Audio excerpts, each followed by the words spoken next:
연구소 기업 혹시 들어보셨습니까? 말 그대로 연구소가 보유한 기술을 출자해 회사를 설립하는 형태를 말하는데요. 기술 개발에 그치지 않고 정부 차원에서 상용화까지 지원하겠다고 합니다. 원자력 연구원에서 출발한 벤처 회사의 경우가 좋은 본보기가 되고 있습니다. 방사선이나 항암 치료 환자들이 가장 두려워하는 것은 바로 면역 조혈 기능이 손상된다는 사실입니다. 때문에 이와 같이 손상된 면역 조혈 기능을 회복시켜주는 물질에 대한 연구 개발도 활발합니다. 한국원자력연구원이 개발에 성공한 이 생약 물질은 방사선과 생명공학을 결합한 융합기술의 결정체입니다. 융합기술을 이용해 당귀와 청궁 등 생약제에서 우수 성분만을 추출해 이를 다시 조합해 만든 신물질입니다. 각각의 효능을 가지고 있는 생약제를 그대로 사용하는 대신 추출물끼리 조합해 새로 만든 일종의 복합물입니다. 대개의 경우 방사선을 받으면 면역, 소화, 조혈 기능 세포들이 손상되는데 이때 세포 손상을 억제하는 생약 복합물을 투여할 경우 주요 기능을 빠르게 회복시킬 수 있다는 겁니다. 실제 암 환자들에 대한 임상시험 결과 면역세포 회복과 염증 부작용 억제 효능이 입증됐고 특히 노약자나 만성질환자에게 효과가 높았습니다. 대부분이 최종적인 효과를 위주로 검증을 했죠. 근데 의약품으로 가기 위해서는 그 중간에 작용하는 어떤 메커니즘, 작용 기전 혹은 유효 성분 이런 것들을 다 하나씩 다 규명을 해야 되는 것이 더 남아 있습니다. 면역 조혈 기능 장애의 효능이 높은 이 생약 복합물 특허 기술은 현재 벤처회사에 이전돼 상품으로 나온 상태입니다. 지난 2004년에 정부 출연 연구기관인 원자력연구원이 기술을, 기업은 자본을 각각 출자한 겁니다. 여기서 탄생된 제품이 바로 액상 형태로 만들어진 건강식품과 화장품. 이전받은 기술을 응용해 당귀 등 생약제에서 나온 혼합 추출물로 만든 상품들입니다. 면역 기능을 개선하는 데 효능이 있는 건강식품의 경우 식품의약품안전청의 인증을 받아 시중에 판매 중입니다.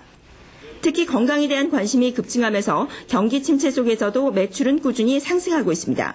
다이어트 식품이라든지 안 그러면 뭐 당뇨에 좋은 식품 이런 걸 저희들이 생산을 해가지고 건강 기능성 식품 업체라든지 안 그러면 소재 전문 업체로 저희들이 계속 이렇게 커 나가려고 그렇게 생각하고 있습니다.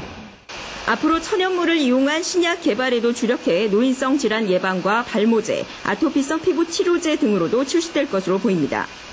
현재 기능성 식품에 대한 국내 시장 규모는 1조 2천억 원, 또 세계 시장은 130조 원으로 추산되고 있어 이번 제품 개발로 인한 국내외 파급 효과는 더욱 커질 것으로 전망됩니다.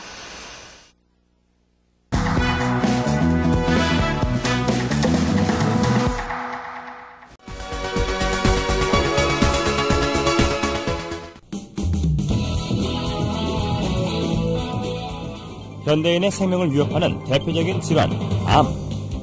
현대의학의 3대 암 치료법은 외과적 수술과 항암제 및 방사선 치료.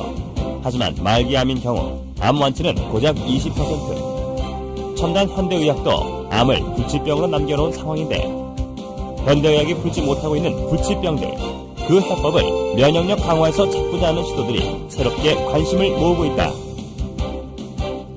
이런 가운데 산학연 협동의 면역 연구 개발은 경쟁력 있는 결실을 연이어 내놓고 있는데 과감한 투자와 지속적인 연구로 부작용 없는 면역 치료에 도전하는 우리 의료계의 변화.